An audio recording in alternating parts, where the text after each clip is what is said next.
De nombreuses questions sont restées sans réponse à la fin de Squid Game. Voici notre théorie quant à l'un des faits principaux du dénouement de la série coréenne Netflix. Attention, ce qui suit revient en détail sur l'intrigue de la série Squid Game sur Netflix. Si vous ne l'avez pas encore vu, et ne souhaitez rien savoir sur son contenu, il vous est alors vivement recommandé d'interrompre dès à présent votre lecture de cet article. Laissant plusieurs questions sans réponse, la fin de Squid Game permet de développer de nombreuses théories autour de la nouvelle série phénomène de Netflix. Parmi ces mystères non résolus, la décision du protagoniste principal Ji-Young de se teindre les cheveux rouges vifs. Le rouge a une couleur symbolique. Souvent synonyme de l'amour, il représente également le sang, et en matière d'hémoglobine, on peut dire que la série a été plus que généreuse.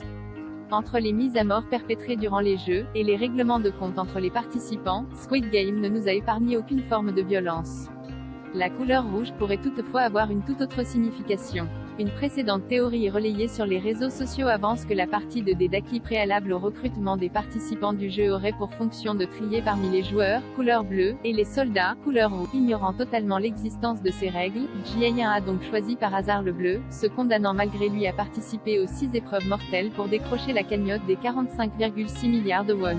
Une somme qu'il se refuse pourtant à dépenser, par remords envers toutes les vies sacrifiées pour lui offrir une existence à l'abri de tout besoin financier. Parce qu'il se s'est observé, et que dans un sens il n'a jamais vraiment quitté l'île, Ji-Young a donc peut-être voulu envoyer un message aux organisateurs du jeu en arborant une chevelure rouge vive, l'occasion pour lui de modifier son choix initial. Il a désormais pleinement connaissance des règles du jeu, mais aussi d'envoyer le message qu'il a désormais repris le contrôle de son existence.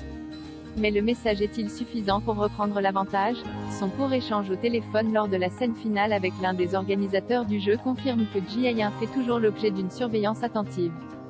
Sur le point de monter dans un avion pour rejoindre sa fille aux États-Unis, ce dernier décide finalement de rester en Corée du Sud, vraisemblablement pour se venger de ses ex-geôliers. Une piste qui pourrait faire office de point de départ à une potentielle saison 2, néanmoins, il paraît peu probable que celle-ci puisse voir le jour dans un futur proche, le créateur de la série Hwang Dong-hyuk n'ayant pas encore de plan pour poursuivre son histoire.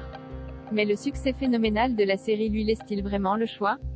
La série Squid Game est à découvrir dès à présent en intégralité et en exclusivité sur Netflix.